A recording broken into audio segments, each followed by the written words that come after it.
gitu. Bagaimana cara kita memanusiakan manusia, mulai dari anak usia dini, mereka juga udah bisa merasakan ketika ada orang dewasa yang memahami kebutuhan mereka, otomatis kita akan lebih mudah directnya ke orang tua gitu. Jadi makanya itu menjadi pionir di program sekolah kami. Nah dari proses itu kita akhirnya ngelihat sebenarnya anak Gen Z bukan gak mau ngajar gitu. Tapi lebih kecenderungannya mereka banyak pilihan yang orientasinya mana yang lebih cepat. Oke, halo semuanya, kenalin nama aku Sifah dan selamat datang kembali di Spill the Teach. Di podcast Spill the Teach ini, kita bakal spill berbagai cerita, pengalaman, dan perspektif dunia pendidikan langsung dari orang-orang yang ada di dalamnya. Sekarang, kita akan membahas mengenai pendidikan dari sudut pandang yang lain nih. Nah, menurut kalian apa sih yang membuat seseorang tetap bertahan dan terus bergerak di dunia pendidikan? Apakah pendidikan hanya tentang mengajar di sekolah? Atau ada cara lain untuk menciptakan ruang belajar yang bermakna bagi anak-anak? Nah, untuk membahas itu semua, hari ini aku ditemani oleh Ibu Ririn. Halo Ibu. Ya, halo Siva. Nah, sebelum masuk ke topik utama, aku pengen ngobrol santai dulu nih Ibu. Dari Ibu lagi sibuk apa nih akhir-akhir ini, apa yang sedang Ibu kerjakan? Ya, baik. Akhir-akhir ini saya sering sibuk selain mengajar di kampus juga saya sibuk sedang mempionirkan produk sekolah, tapi berbasis bermain. Nah, bermain di sini pun berbeda dengan main pada umumnya, lebih kepada orientasi psikologis. Karena kebetulan saya sendiri background sekolahnya, keilmuannya itu irisannya dengan psikologi. Jadi saat ini yang sedang saya jalani dan sedang saya lakukan di awal tahun sampai hari ini itu sedang membentuk sekolah yang memulai bagaimana cara belajar dan bermain pada khususnya anak usia dini ya. Karena memang kebetulan saya sendiri di kampus mengajarnya untuk anak usia dini, jadi orientasi sekarang tertujunya pada lingkup anak usia dini. Oke. Nah Ibu, selain aktif di dunia pendidikan formal nih di kampus, Ibu juga membangun ruang belajar untuk anak-anak. Nah, apa sih yang akhirnya mendorong Ibu membangun ruang belajar di luar pendidikan formal itu?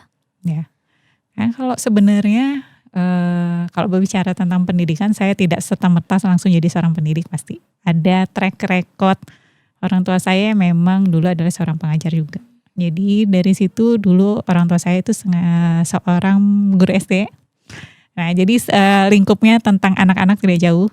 Jadi semua framing tentang anak sudah terbentuk dari orang tua saya sendiri. Terus melihat setiap harinya orang tua saya bertemu anak-anak kecil dan tidak hanya mengajar, tapi mereka juga ditemani. Entah itu ditemani dalam proses pembelajarannya, entah dia ditemani secara mentalnya gitu ya. Nah proses itu yang akhirnya terbentuk sama saya. Tapi tidak langsung suka juga dengan dunia pendidikan gitu ya. Karena saya harus mengerti juga sebenarnya bedanya mendidik dan mengajar itu apa. Gitu. Dan itu terbentuk setelah saya kuliah di pendidikan juga. S1 saya di pendidikan, tapi S2 saya tidak mengambil ranah pendidikan. Konsentrasi S2 saya mengambilnya di ranah psikologi. Jadi saya ingin mendalami perilaku seseorang setelah dia punya basic pendidikan, dia akan ke mana arahnya gitu ya. Nah akhirnya proses itu yang akhirnya punya in-framing sendiri terhadap pendidikan gitu. Terus lihat anak sekarang yang tantangannya terus banyak. Apalagi generasi Gen Z, generasi Strawberry, Alpha gitu ya. Yang tiap harinya mereka stressful dengan bentuk stres yang berbeda-beda. Nah, yang dipikirin orang dewasanya, tapi untuk anaknya sendiri itu belum menjadi konsentrasi di negara kita sendiri. Karena kesehatan mental kebanyakan untuk orang dewasa. Iya, untuk anak belum sampai didirect secara khusus walaupun sudah banyak psikolog maupun terapis-terapis yang akan membantu mereka. Tapi masalahnya harus kita sasar adalah orang tuanya dulu. Gitu. Nah, dari ranah pendidikan ini, dari langkah kecil saya membangun sebuah sekolah yang bernarasi bermain sambil belajar, akhirnya menjadi lingkup saya sekarang ini untuk membuat sebuah komunitas maupun sekolah yang berbasis bermain. Gitu. Nah, dari awalnya nih, apa keresahan atau kebutuhan yang Ibu lihat sehingga merasa perlu untuk menghadirkan ruang belajar ini? Ini sebenarnya berangkat dari diri saya sendiri. Ketika punya anak, terus saya orang tua milenial yang punya anak generasi Alpha dan Strawberry. Dua karakteristik yang berbeda, tapi di satu momen saya pernah diasuh oleh pengasuhan yang di generasi orang tahu itu generasi POC gitu ya. Jadi tinggal kembali ke kita, asumsinya bisa nggak kita merubah itu dari skup yang kecil. Karena kalau kita minta negara untuk memikirkan itu secara mendalam di kementerian, kayaknya tidak langsung bisa direct ke situ. Nah, kita yang didahului sebagai yang bergelar sarjana pendidikan, kenapa kita nggak mulai duluan untuk skup yang kecil gitu. Nah, saya mulai dari pengamatan anak saya sendiri, ternyata orang tua itu di usia milenial ya itu tantangannya. Satu, memang tidak serta-merta menerima kondisi yang sekarang terjadi pada anak-anak. Jadi stressful itu yang membuat kita jadinya punya pandangan semua zamannya yang dahulu itu bisa didirect ke anak yang sekarang.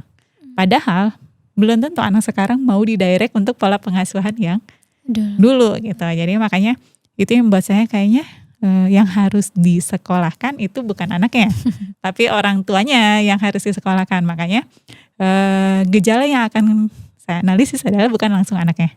Tapi gejala awalnya adalah bagaimana orang tua memberikan pendidikan di rumah dan pengasuhan untuk anaknya gitu. Jadi makanya setiap pergerakan di sekolah kami asesmennya asesmen orang tuanya dulu. Sebelum langsung ke asesmennya ke anak. Jadi itu yang membuat saya merasa sebagai orang tua dan sebagai pendidik masalah ini selalu datang.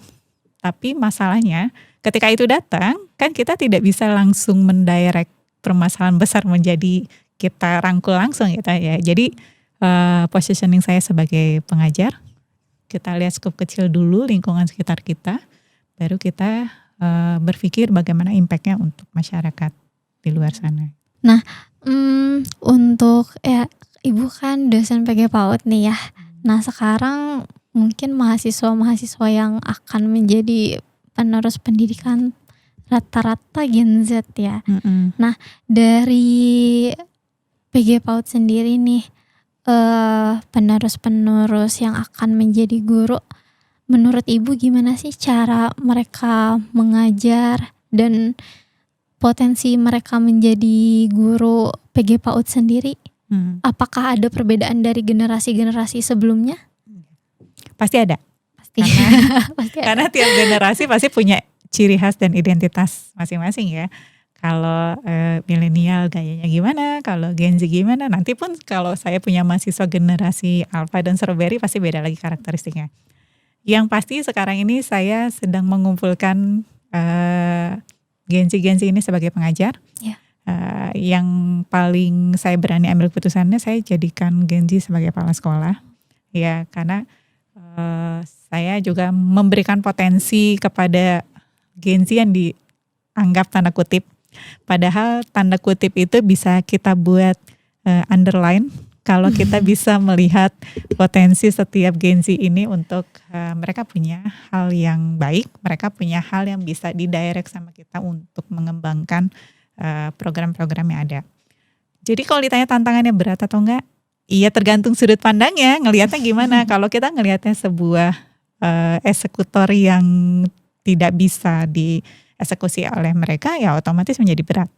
Tapi kalau kita directnya pendekatan kayaknya Gen Z, mungkin itu akan lebih mudah gitu. Karena mereka lebih mengerti bahasa sederhana Gen Z, perintahnya ketimbang bahasa milenial maupun bahasa boomer gitu ya. Karena berbeda ketika saya direct mereka di kampus dengan direct mereka di sekolah, itu kan kita satu kolega. Ya. Tapi kalau di kampus dia akan melihat saya sebagai seorang dosen. Nah, kalau di sekolah dia bukan lagi ngelihat saya seorang dosen, tapi saya sebagai koleganya mereka. Otomatis mereka harus bisa mensiasati kondisi yang dia membolabel Gen Z dan saya membolabel milenial yang ini berbeda, tapi otomatis salah satu di antara kita harus memahami bahwa ini proses dalam satu payung yang harus kita jalankan selaras. Tidak ada lagi Gen Z, tidak ada lagi milenial. Gitu. Jadi kita selalu menekankan di sini kita bikin program pokoknya apapun labeling kalian di luaran sana, kalian dianggap apa, saya akan mencoba tidak melihat itu gitu. Saya akan coba kalian sesuai dengan potensi kemampuan kalian gitu. Kalau kalian merasa kalian bisa, ya kalian coba buat leader untuk diri kalian saat ini di sekolah ini gitu. Jadi itu tantangan sendiri sih buat saya seorang, karena saya biasa bekerja dengan milenial dan boomer, tiba-tiba saya direct Gen Z untuk program yang memang mereka itu baru di dunia pendidikan, karena tidak semua Gen Z mau ngajar gitu. Betul. Tapi saya bikin Gen Z itu mau mengajar karena saya memberikan mereka space untuk mereka bikin program sendiri gitu. Jadi maunya mereka apa, oke, saya akomodir gitu. Terus kalau mereka udah nyaman dengan program mereka, silakan jalan. Tapi selama itu masih bisa dipahami anak usia dini, ya silakan jalankan. Tapi kalau itu terasa itu sulit, kita diskusi bareng-bareng gitu. Jadi itu salah satunya bikin Gen Z itu nyaman dulu. Iya. Ya Bu, sebenarnya Gen Z sekarang tuh emang apa ya, stigma mengenai peran guru itu tuh kan udah lumayan berkurang. Iya. Apalagi ya mengenai kesejahteraan itu sendiri kan ya. Nah, menurut Ibu dari apa ya, banyaknya apa ya,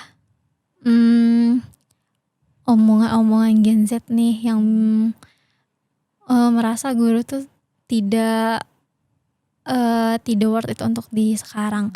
Nah, sebenarnya di PG PAUD sendiri potensi mahasiswa menjadi seorang guru tuh banyak nggak sih Bu? Kalau kebanyakan mahasiswa saya kenapa tetap menjadi guru, karena mereka sudah bekerja dimanapun. Jadi mereka misalnya ada yang di industri, misalnya bikin media pembelajaran untuk anak usia dini gitu. Nah, ada yang sudah membuat perencanaan program untuk sekolah gitu. Nah, orang-orang yang akan bekerja di skup anak usia dini, mereka sebenarnya nggak pernah jauh dari skup itu gitu. Cuman cara bekerja anak usia dininya tidak langsung mengajar, tapi mereka ke arah bentuk pengajaran itu sendiri, apa yang mereka bisa hasilkan. Tapi pada dasarnya ketika kita sudah punya basic pendidikan, mereka akan kembali lagi rotasi ke pendidikan lagi gitu. Karena secara naluriah kan kita selama kuliah kita diajarkan basic pendidikan gitu. Jadi mereka mau lari manapun pasti ranah jiwa mendidik itu tetap ada gitu ya. Mereka akan kembali lagi ke situ. Kalaupun tidak kembali, biasanya mereka kondisi memang karena kejenuhan bekerja gitu. Mereka mau explore kerjaan yang lain gitu. Tapi bukan berarti dia tuh langsung melihat penghasilan guru, ya pasti guru PAUD itu gajinya tidak terlalu besar lah. Dibandingkan guru-guru pelajaran yang lain itu paling rendah gitu. Tapi balik lagi sebenarnya mereka ketika jadi pengajar anak usia dini, orientasinya apa gitu. Kalau orientasinya hanya sekedar suka ada kan mahasiswa kita yang kuliah, ya udah daripada nggak kuliah. Oh iya, yang penting kan? masuk kuliah. Yang penting masuk kuliah di pendidikan dulu gitu kan. Tapi pada akhirnya kita ceburkan mereka untuk menyukai itu. Gitu. Jadi di semester 1 itu yang tadinya takut anak kecil, itu ada loh di kami trauma. Trauma dengan anak kecil. Itu sampai dia akhirnya berusaha sembuh kuliah di PG PAUD untuk tidak trauma dengan anak kecil gitu. Nah, dari proses itu kita akhirnya ngelihat sebenarnya anak Gen Z bukan gak mau ngajar gitu. Tapi lebih kecenderungannya mereka banyak pilihan yang orientasinya mana yang lebih cepat dan mana yang prosesnya lama. Karena kita juga harus ngelihat Gen Z itu gak suka proses yang lama gitu. Mereka senangnya proses yang cepat dan mudah dan tidak terlalu banyak pilihan gitu. Nah, akhirnya kan beberapa tempat kerja yang skupnya dengan anak usia dini dibuat grading untuk lulusan PG PAUD kan. Ada yang senang di pengelolaan, ada yang senang di pembelajaran, ada yang senang di tata kelola apa gitu. Makanya tapi pada dasarnya mahasiswa kami ketika sudah kemana-mana balik lagi ke sekolah gitu. Jadi memang walaupun sistemnya generasi berbeda, kalau dia memang sudah punya naluri mendidik, pasti rotasinya akan balik lagi. Gitu. Yang kami yakini gitu. Makanya kami menceburkan dari semester pertama untuk suka sama ranah pendidikan sampai mereka nanti misalnya kemana-mana dulu explore, silakan gitu. Biar mereka bisa tahu bahwa proses mendidik dan mengajar itu butuh proses yang panjang, yang akhirnya mereka bisa sadarin bahwa kembali lagi kita tuh niat buat ke masyarakat untuk apa. Karena memang kalau dilihat dari nominal, siapapun itu pasti akan tidak tergiur jadi pendidik ya, kecil gitu. Tapi untuk kita seorang wanita yang berprofesi sebagai pendidik sebenarnya itu jauh lebih fleksibilitas. Dari jam kerja, dari ketenangan hidup kita memang sebenarnya lebih gitu dibandingkan kita kerja di industri kan pressure-annya akan berbeda dibanding pressure-an sebagai seorang pendidik gitu. Nah, kita hadapannya sama antar manusia. Kalau di industri kan tidak langsung ke lingkungan, pasti masing-masing divisi gitu ya. Kalau kita mah ketemu sama peserta didik ya ketemu anak murid lagi dan besoknya ketemu lagi gitu. Jadi naluri itu akan terbentuk setiap harinya gitu. Beda dengan di industri. Oke, Ibu. Mungkin untuk terakhir ya Ibu, karena waktunya juga udah mau habis. Nah, apa pesan yang ingin Ibu sampaikan nih untuk Gen Z sendiri sebagai penerus dalam pendidikan? Apa yang ingin Ibu sampaikan untuk generasi-generasi Z yang selanjutnya akan menjadi pendidik? Generasi Gen Z, gak usah takut gajinya berapa. Ya, karena mendidik itu tidak terukur dari nominal gaji. Kadang kebahagiaan kita ngelihat anak peserta didik kita senang dan bertumbuh setiap harinya berbeda, itu merupakan sebuah privilege buat kita sebenarnya gitu. Jadi pesan yang bisa saya pesankan kepada Gen Z, ketika kita melihat pertumbuhan yang berbeda setiap harinya, itu adalah hal yang luar biasa sebagai seorang pengajar. Dan tidak bisa dibayar sama nominal gaji gitu ya, karena gaji sendiri bentukannya bisa terukur, tapi kalau kita lihat perkembangan anak peserta didik kita setiap harinya, itu adalah sebuah privilege yang nggak bisa setiap orang bekerja dimanapun tuh bisa ngeliat itu gitu. Jadi jangan nyerah karena gara-gara gaji, tapi kebahagiaan yang tidak pernah kita dapatkan sebelumnya. Melihat anak-anak itu antusias pas kita datang, ngelihat anak-anak itu selalu happy ketika kita datang, itu merupakan sebuah rezeki buat kita sebenarnya di balik nominal yang sering kita dapatkan setiap bulannya. Oke Ibu, mungkin dicukupkan ya Ibu.